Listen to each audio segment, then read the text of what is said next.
రష్మితో నా పెళ్లి అంటూ ఆ పెళ్లిపై క్లారిటీ ఇస్తున్నాడట సుధీర్. ప్రస్తుతానికి వీటికి సంబంధించిన విషయాలైతే సోషల్ మీడియా వేదికగా వైరల్ అవుతున్నట్లుగా సమాచారం. సుధీర్ గురించి మనందరికీ తెలిసిందే.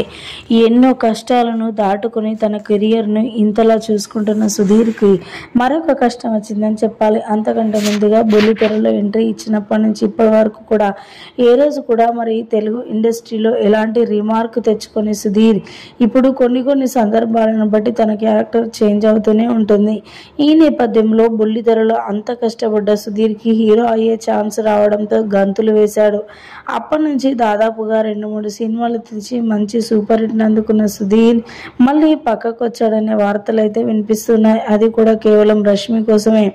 తన షూటింగ్ని కొద్ది రోజులు బంద్ చేసుకొని వచ్చి రష్మితో ఉండాలని ఫిక్స్ అయ్యాను.